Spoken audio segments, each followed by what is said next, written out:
आत्मभूत लक्षण क्या है?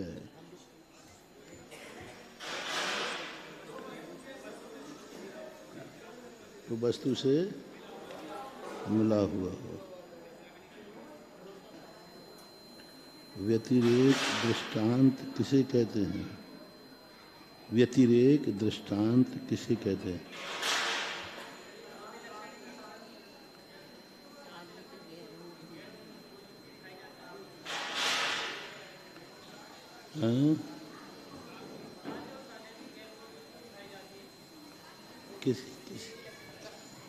किसकी मौजूदगी? किसकी? साधन और साध्य की गैर मौजूदगी। साध्य की गैर मौजूदगी में। हाँ बोलो।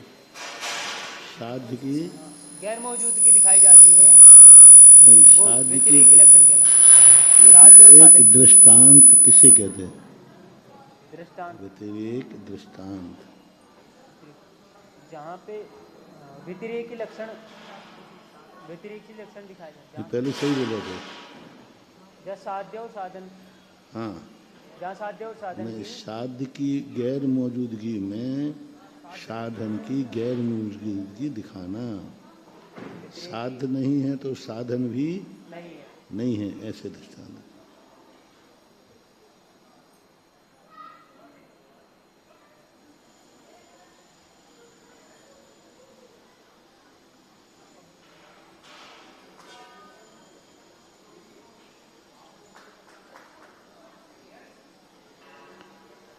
आप्त किसे कहते हैं? आप्त वीतरागी सर्वलोक। निगमन किसे कहते हैं? निगमन निगमन प्रतीक। हाँ, कोई बोलो।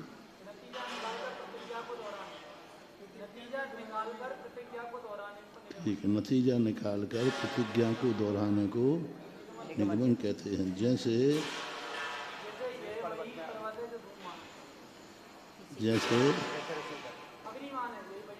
हाँ,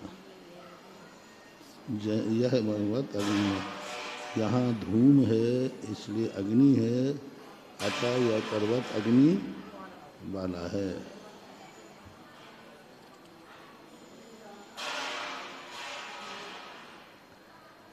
प्रमाण का विषय क्या है? प्रमाण का विषय, प्रमाण का विषय क्या है? धर्म और धर्मी के समूह को।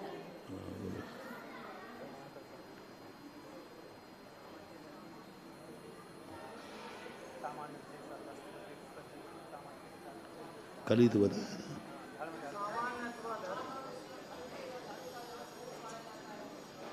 धर्म और धर्मी के समूह को जो विषय बनाता है उसे क्या कहते हैं? प्रमाण कहते हैं।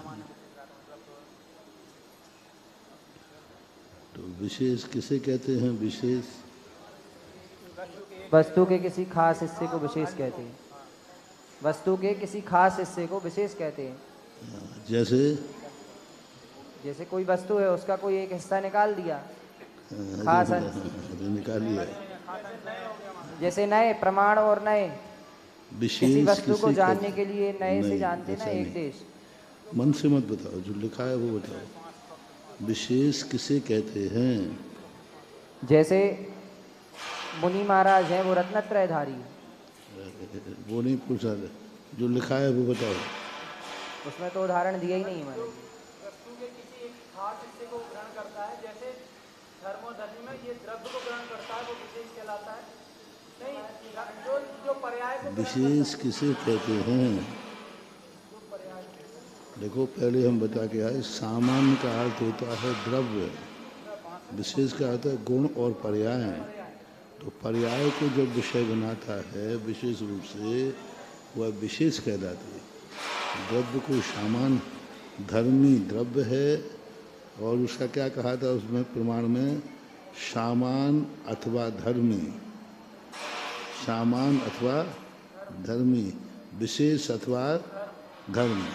तो विशेष क्या है, विशेष की परिभाषा कल बताई थी ना, विशेष दो प्रकार के होते हैं, ये सहभावी और एक क्रमभावी, ये विशेष हैं। सहभावी क्या है, गुण, और क्रमभावी क्या है, पर्याय। ये दोनों विशेष हैं।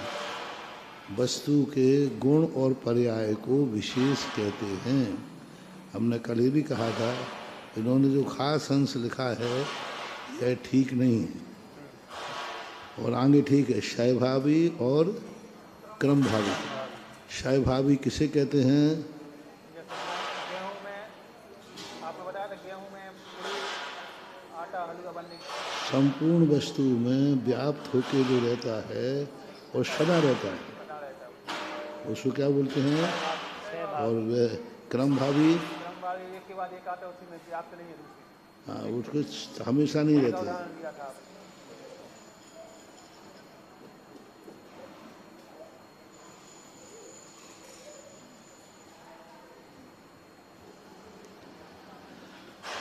प्रमाणाभास किसे कहते हैं, मिथ्या ज्ञान को प्रमाणाभास कहते हैं। भरत जी एक जिज्ञासा। भरत जी यहाँ पर इन्होंने हेतु इसके दृष्टांत के इन्होंने दो भेद किए, एक अन्वय दृष्टांत और एक व्यतिरेक दृष्टांत। तो अन्वय और व्यतिरेक को यहाँ बता करके फिर हेतु के जब उन्होंने तीन भेद किए, केवल अन्वयी, केवल व्यतिरेक और अन्वय व्यतिरेक, तो जब अन्वय और व्यतिरेक यहाँ बता चुके तो फिर ये अलग से हेतु के भेद क्यों किए, क्योंकि बात तो उसमें एक सी है। उन्होंने कहा केवल अन्वयी किसे कहते, तो जिस हेतु में अन्वय दृष्टांत पाया जाता है उसे केवल अन्वयी कहते हैं। तो यहाँ अन्वय और व्यतिरेक तो बता दिया, फिर ये हेतु के भेद करके वही चीज को वापस दोहराया। अंतर देखो क्या है, हेडिंग क्या है, केवल अन्वयी, केवल अन्वयी नहीं है, हेतु के भेद। केवल अन्वयी कोई चीज होती ही नहीं है, केवल अन्वयी कोई चीज होती ही नहीं है। तो यहाँ तो देखा नहीं लिखी, केवल अन्वयी, केवल व्यतिरेकी, अन्वय व्यतिरेक कोई चीज दुनिया में है ही नहीं। कहाँ लिखी, बताओ कहाँ लिखा, बोलो। हेतु 13 पृष्ठ पे सबसे ऊपर लिखा है, हैं? लेकिन नहीं लिखा है ऊपर। प्रश्न मिलाओ, इसमें प्रश्न को मिलाओ, ये किसके भेद हैं, हेतु के। हाँ, तो केवल अन्वयी हेतु ऐसा बोलो ना। हाँ। हेतु अन्वयी होता है, हेतु व्यतिरेकी होता है, हेतु अन्वय व्यतिरेकी होता है। हेतु दृष्टांत यदि वो नहीं मिलाओगे तो केवल अन्वयी क्या, केवल अन्वयी हेतु, हेतु केवल अन्वयी दृष्टांत। पहले दृष्टांत की बात कर रहे हैं ना, कि दृष्टांत के किसी के अन्वय दृष्टांत और व्यतिरेक दृष्टांत, और यहाँ हेतु में अन्वय दिया, दोनों में हेडिंग में अंतर है ना। वहाँ दृष्टांत अन्वय है, वहाँ तो उत्तर में तो उन्होंने यही लिखा कि जिसमें उत्तर एक होते ही प्रोसेस एक है, अभिप्राय एक नहीं। वहाँ दृष्टांत है। देखो दृष्टांत किसे कहा था, जहाँ पर साध्य और साधन की मौजूदगी या गैर मौजूदगी दिखाई जाती है। हाँ, जैसे रसोई घर अथवा तालाब। जैसे सब लग गया ना। रसोई घर हमारा लक्ष्य नहीं है, हमारा कोई लक्ष्य नहीं है। हमारा ये है जहाँ जहाँ धूम है वहाँ वहाँ अग्नि है। अब समझाओ हमें। हमने कहा जहाँ जहाँ धूम है वहाँ वहाँ अग्नि है। ना हमने धुआं देख रहा है ना अग्नि दिख रही है। मात हमने समझा रहा हूँ कि जहाँ जहाँ धुआं है वहाँ वहाँ अग्नि है। अब सामने बोले महाराज जी ऐसा कहाँ है, तो रसोई घर जैसे, वही बात को हम रसोई घर में नहीं ला रहे हैं। हेतु नहीं बना रहे रसोई घर को, पर्वत को हेतु नहीं बना रहे हैं। कहाँ धुआं पाया जाता है, जहाँ अग्नि पाई जाती है, आप समझाओ मुझे। जैसे रसोई घर, तो रसोई घर हेतु में आया या उदाहरण में, दृष्टांत में आया? दृष्टांत। बस अब इसी को देखो, अब आगे जाके क्या कह रहे हैं, केवलान्वयी हेतु। केवलान्वयी हेतु की परिभाषा क्या है? जिस हेतु में सिर्फ अन्वय दृष्टांत होता है। जैसे जीव अनेकांत स्वरूप, क्योंकि सत्स्वरूप है, जो सत्स्वरूप होता है वह अनेकांत स्वरूप होता है। चलो उसी में लगा लो, एक ही उदाहरण में, अग्नि वाले में, ये भी सही है। उसी में देखो, उसी को दृष्टांत बनाए, जहाँ जहाँ धुआं होता है वहाँ वहाँ अग्नि होती है। एक जैसे रसोई घर, तो ये अन्वयी दृष्टांत हो गया। अब हेतु बनाए, ये पर्वत अग्नि वाला है क्योंकि धुआं पाया जाता है। जहाँ जहाँ धुआं है वहाँ वहाँ अग्नि है। अब हम जैसे नहीं लगा रहे, हम जैसे नहीं, हमने हेतु किसको बना रहे हैं? धुआं को। जहाँ जहाँ धुआं है वहाँ वहाँ अग्नि है। ये अन्वय दृष्टांत हो गया, अन्वय हेतु हो गया। हमने जैसे नहीं लाए, धुआं देखकर कहा जहाँ धुआं है वहाँ अग्नि जरूर है, बस। ये हेतु अन्वय हेतु हो गया। उदाहरण देने की जरूरत नहीं है यहाँ पर, हेतु तक ही सीमित रखो। और ऐसे व्यतिरेकी में, व्यतिरेकी दृष्टांत, जहाँ जहाँ अग्नि नहीं है वहाँ वहाँ धुआं नहीं है, जैसे तालाब। अब इसी बात को हेतु में लगाओ, जहाँ जहाँ अग्नि नहीं है वहाँ वहाँ धुआं भी नहीं है, बस। अब उदाहरण नहीं देने की जरूरत नहीं है। हेतु, हेतु को उदाहरण जो है मूल विषय को समझाने के लिए दिया जाता है। मूल विषय उसमें है। मूल विषय उदाहरण कब दिया जाता है? जब उसको विषय समझ में नहीं आता है। मूल तो कार्य क्या था? जहाँ जहाँ धुआं है वहाँ वहाँ अग्नि है, बस। विषय आगे बढ़ो। लेकिन तुमने कहा कि हमें समझ में नहीं आया, तो रसोई घर देखा है? जैसे रसोई घर, तो रसोई घर जो है उदाहरण के रूप में लाया गया है। किसको समझाने के लिए? अन्वय हेतु को समझाने के लिए। मानो अन्वय हेतु को समझाने के लिए उदाहरण की जरूरत, दृष्टांत की जरूरत पड़ी। व्यतिरेक के लिए उल्टा कर दो। उदाहरण कोई वस्तु नहीं है, उदाहरण कोई साध्य नहीं है। साध्य को समझाने के लिए उदाहरण या दृष्टांत दिया जाता है। महाराज जी, यहाँ जितनी भी परिभाषाएं बताई उसमें ज्यादातर अग्नि और धूम का ही उदाहरण क्यों दिया? दूसरे का दे दो, कोई बात नहीं, वो समझ में आ जाता है, सबके परिचित में है। क्योंकि दर्शन शास्त्र अन्नमतावलंबियों के बीच में दिया जा रहा है। अन्नमतावलंबी के बीच में देने से ऐसी वस्तु दी जाती है जो दोनों को इष्ट हो। उदाहरण वो दिया जाता है जो सामने वाला भी परिचित हो। अब तुमने उदाहरण वो दे दिया कि भाई तुम्हारा घर कहाँ है? बोले नाई की दुकान के सामने। अब वो कहता नाई की दुकान कहाँ है? मेरे घर के सामने। तो दोनों कहाँ हैं? आमने सामने। क्या हुआ उदाहरण? इसको तो उदाहरण वो दिया जाता है जिसको विपक्ष भी जानता है। अब धुआं और अग्नि कौन नहीं जानता है? इसलिए अब ये अनेकांत वाला दे दिया तो वो आफत हो जाएगी उसकी कि आपने क्या कहा? केवलान्वयी क्या है?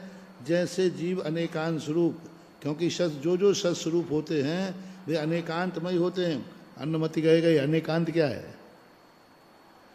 क्योंकि वो अनेकांत से परिचित है ही नहीं, तो वो उदाहरण सदोष माना जाता है। उदाहरण का कानून है, जिसको आप समझा रहे हो उस उदाहरण से वो परिचित होना चाहिए। कोई उदाहरण दो, अपन कोई अन्य उदाहरण देंगे तो परिचित नहीं है। ऐसा महाराज जी, क्रम भावी विशेष किसे कहते हैं समझ में नहीं आया था। क्रम भावी अनेक क्रम से होती हैं, साथ नहीं रहती। गुण जो हैं क्षय भावी थे, साथ साथ रहते। जहाँ जहाँ द्रव्य है वहाँ वहाँ गुण है। और गुण हैं कब से? गुण हैं जब से द्रव्य है। कब से द्रव्य है? गुण है। अब पर्याय कब से है? जब से द्रव्य, जब से पर्याय है। नहीं, अभी पर उत्पन्न होती है। व्यतिरेकिणः पर्यायः, जब से द्रव्य है तब से मनुष्य हो, और जब तक द्रव्य रहेगा वो मनुष्य रहेगा क्या? नहीं। तो पर्याय जो है क्रम से होती रहती, सहभाव ही नहीं है। कोई भी पर्याय द्रव्य का अनुकरण नहीं करती है, वह बदलती रहती है। कुछ पर्याय ऐसी होती हैं जिन पर्यायों को, जैसे शुद्ध द्रव्यों की पर्याय हैं, व्यंजन पर्याय, वो बड़ी शाश्वत है। लेकिन व्यंजन पर्याय को व्यंजन पर्याय वो विशेष पर्याय नहीं मानते हैं। वास्तविक पर्याय तो अर्थ पर्याय ही होती है। व्यंजन पर्याय तो शिव का नाम है। प्रदेशत्व गुण के विकार को व्यंजन पर्याय कहते हैं। बस प्रदेशत्व विकार क्या है? आकार बनाए रखना, बस आकार। बाकी परिणमन तो अर्थ पर्याय का ही होता है।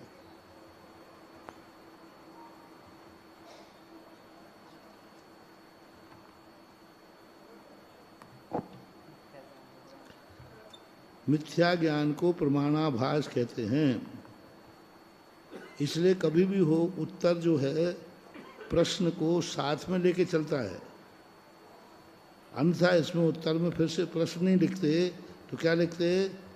सहभावी विशेष को ये विशेष का भेद है। लेकिन प्रश्न में कह दिया तो प्रश्न को दोहराने की जरूरत नहीं है, पर प्रश्न को जरूर लगाना। जो भी उत्तर आएगा, संशय, विपर्यय, अनद्वशाय, ये तीन हैं। क्या हैं? वो तो कहा ही नहीं, वो तो कहा ही नहीं। यदि प्रश्न नहीं होता तो क्या कहते? संशय प्रमाणाभास, विपर्यय प्रमाणाभास और अनद्वशय प्रमाणाभास, ये बोलना पड़ता है। क्योंकि संशय, विपर्यय, अनद्वशय से तो कोई चीज़ होती ही नहीं है। क्या संशय है? क्या विभ्रम? प्रमाण की नए, क्योंकि संशय प्रमाण में भी जाएगा, संशय नए में भी जाएगा। तो प्रमाण का संशय होना, विपर्यय होना, अनद्वशाय होना। वृद्ध अनेक कोटि को स्पर्श करने वाले ज्ञान को संशय कहते हैं। जैसे यह सीप है या चांदी है, दोनों में निर्णय होता है। सीप और चांदी दोनों कोटि का ज्ञान हो रहा है कि नहीं? सीप है या चांदी है? सीप है क्या चांदी है? तो दोनों कोटि का ज्ञान कर रहा है कि नहीं? वो सीप का भी निर्णय कर रहा है और चांदी का, दोनों कोटि का ज्ञान है। तो उसको बोलते हैं संशय। तो संशय प्रमाण। अब वस्तु का प्रमाण किसे कहते हैं? प्रमाण किसे कहते हैं? सच्चे ज्ञान को सम्यक ज्ञानम प्रमाणम। हाँ, रटी हुई बातें बोलते जाओ। कहाँ पे पढ़ाई हमने? सामान्य और धर्मी, विशेष और धर्म। कल क्या कहा था?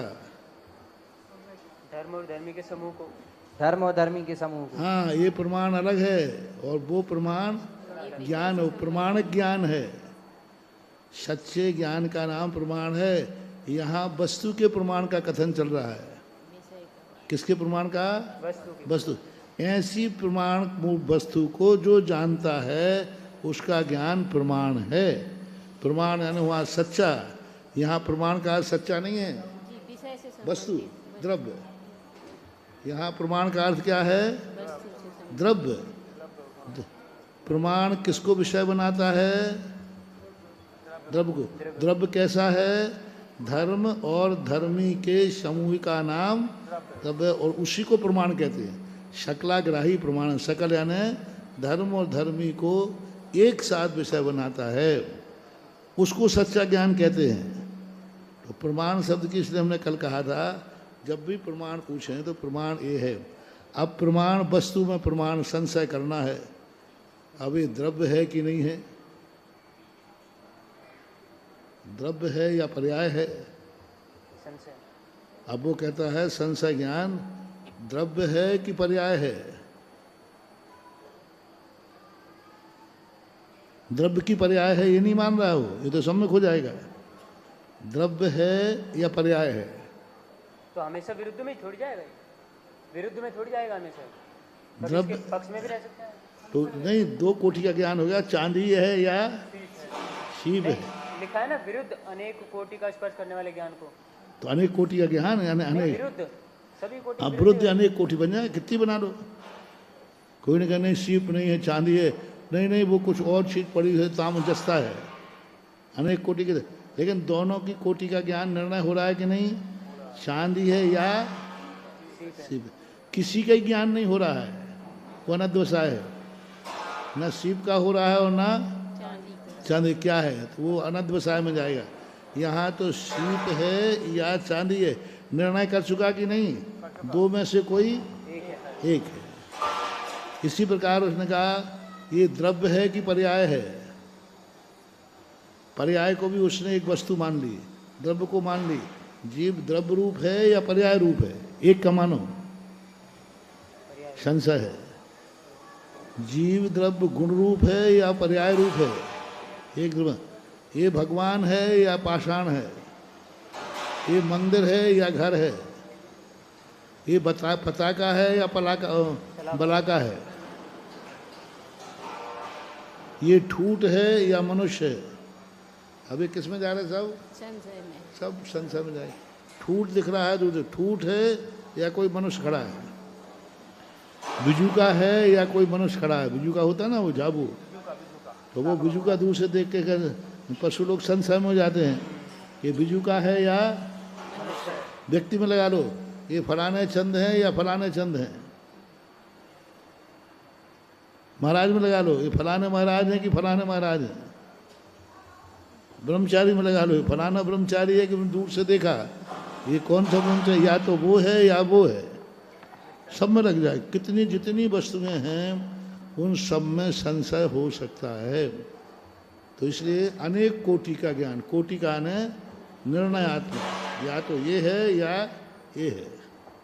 मतलब वो दोनों एक दूसरे के विरुद्ध है, बस वो दोनों एक दूसरे के विरुद्ध हैं, विरुद्ध, ऐसा मान। विरुद्ध होना चाहिए। नहीं, जैसे चांदी और सीप है, दोनों के विरुद्ध है एक दूसरे के, ऐसा माना यहाँ पे कि ये माना कि वो निर्णय से विरुद्ध है। निर्णय दो विरुद्ध वस्तुओं का निर्णय है। नहीं, जो वस्तु कितनी है, वस्तु जो है वास्तविक में वस्तु एक है कि दो, एक है, एक। और निर्णय कितने का हो रहा है, दो, दो का, अनेक का। दो का है नहीं, कितने का हो रहा है, ये बलाका है कि पताका है कि सफेद गमछा है। अनेक अब जब सफेद गमछा है तो एक ही। तो कोई सफेद गमछा ला रहा है या बलाका है या पता, अब 3 कोटि का कर दिया कि नहीं, एक आध कवर मिला दो। कोई भी ऐसी सफेद चीज होती हो उसी के समान वो मिलाते जाओ, तो अनेक कोटि दे दिया। हालांकि कई जगह लिखा है 2 कोटि के ज्ञान को संशय कहते हैं, यहाँ अनेक कोटि है।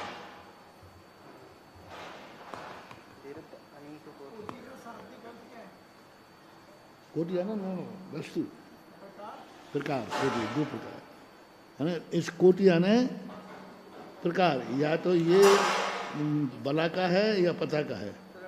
तो कितनी जिसमें संशय होता हो, उसका लक्षण मैचिंग करता हो, वो सारी चीजें ले लो। सांप है कि रस्सी है,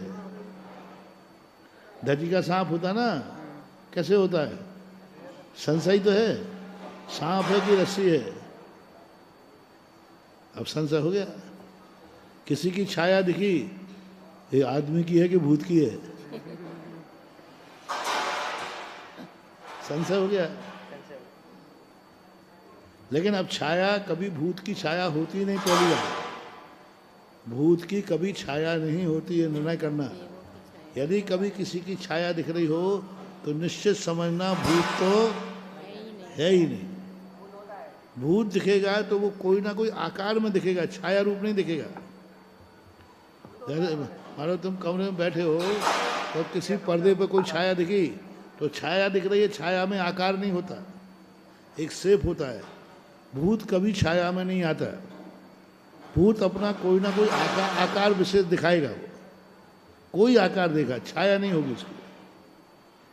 देव की कभी छाया नहीं होती, वो पाड़ भी नहीं सकते। पाड़ना भी चाहें तो वो छाया रूप नहीं पाड़ेंगे, वो कोई आकार दिखाएंगे, कोई ना कोई आकार। भली पाटा बन जाएगा, माइक बन जाएगा,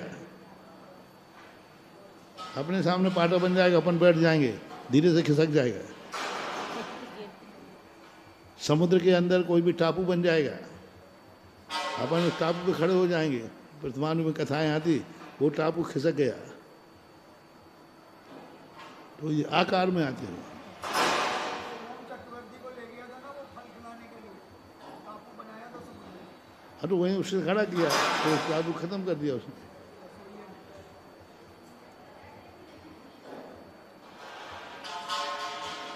विपर्याय किसे कहते हैं? एक कोटि के निश्चय करने पर ज्ञान को विपर्याय कहते हैं। विपरीत, विपरीत एक कोटि का निर्णय करने को क्या कहा? विपरीत में निर्णय करना। विपरीत बालों का गुच्छा देख करके और मच्छरों का ज्ञान कर लेना, या मच्छर हैं। परीक्षा मुख, परीक्षा मुख में आया उदाहरण, बालों का गुच्छा था और वहां हमने क्या कर लिया? मच्छरों का गुच्छा निर्णय कर लिया। विपरीत, वस्तु अनित्य ही है, विपरीत हो गया।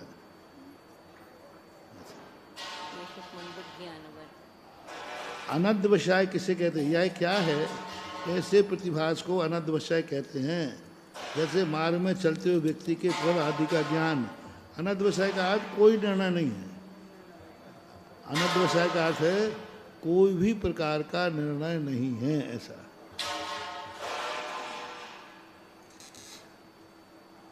नय किसे कहते हैं? वस्तु के एक देश को जानने वाले ज्ञान को नय कहते हैं। पढ़ो, वस्तु के एक देश को जानने वाले ज्ञान को नय कहते हैं। अब यहाँ पर अपन ये विचार कर सकते हैं, एक देश किसे कहते हैं? हाँ, डिस्टर्ब हो रहा है तो उनको कहो कि वो धीरे उतारें या थोड़ी देर बाद उतारें, 1 घंटे बाद।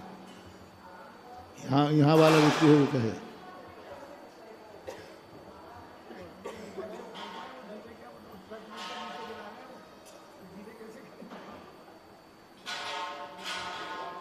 नहीं, थोड़ा रुक के कर लेंगे। तो नए किसे कहते हैं समझना। नए किसे कहते हैं? वस्तु के एक देश को। अब देखो, हम पर्याय को, पर्याय के कथन करने वाले को नय कहते हैं। गुण के कथन करने वाले को नय कहते हैं। द्रव्य के कथन करने, हम अंश को ही कह रहे हैं। हमने वस्तु के 3 अंश कर दिए, द्रव्य गुण पर्याय। तो इनमें से सही कौन सा है? पर्याय के कथन करने वाले को नय कहते हैं, गुण का कथन करने वाले को नय कहते हैं, द्रव्य का कथन करने वाले को नय कहते हैं।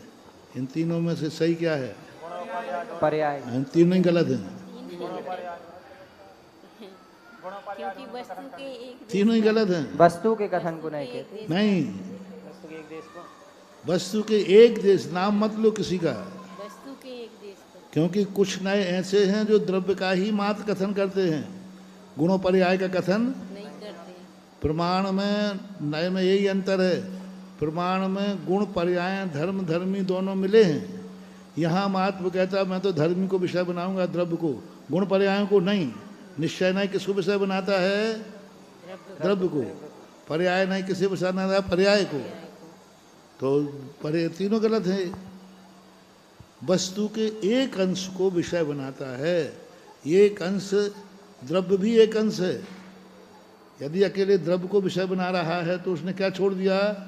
गुण और पर्याय छोड़ गुण और पर्याय छोड़ दी। और गुण को बनाया तो पर्याय द्रव्य छोड़ दिया।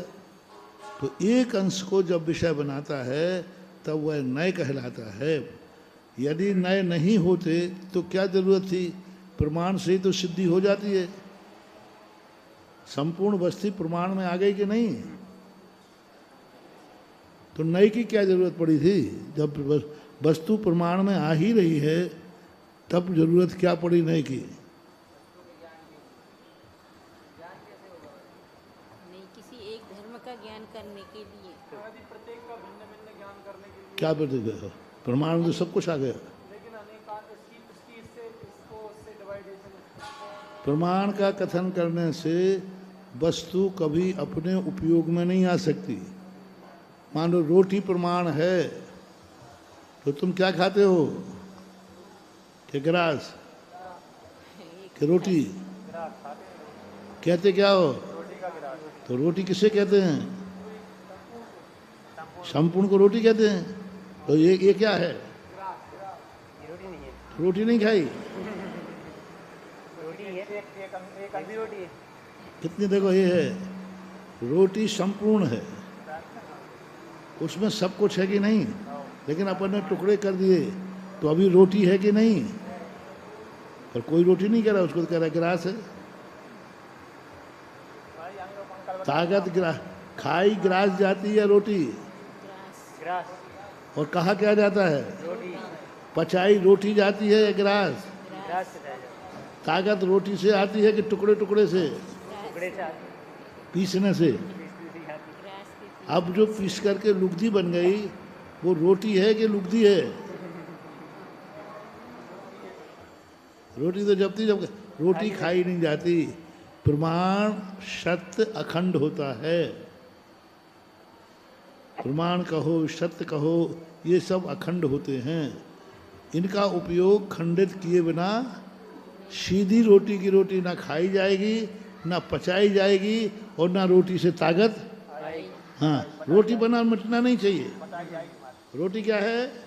तो वैसे ही तो निकलो और वैसे ही पेट में जावे और वैसे ही निकल जावे, क्या मिलेगा? कुछ नहीं। तो नए से वस्तु को उपयोग किया जाता है, समझा जाता है। नए के बिना वस्तु समझी नहीं जाएगी। तो फिर प्रमाण की क्या जरूरत? सॉरी, जब रोटी नहीं होगा तो ग्रास कहाँ से आएगा? प्रमाण के बिना नए विषय नहीं बना सकता, क्योंकि प्रमाण के द्वारा गृहीत वस्तु में से ही एक देश ग्रहण करना नए कहलाता है। ऐसा मानना चाहिए। अभी आगे समझ में आएंगे थोड़ा धीरे धीरे। अभी ये शब्द नए हैं, प्रमाण नए आदि 2-4 बार किताबों में आएंगे तो अपने आप समझ में आ जाएगा।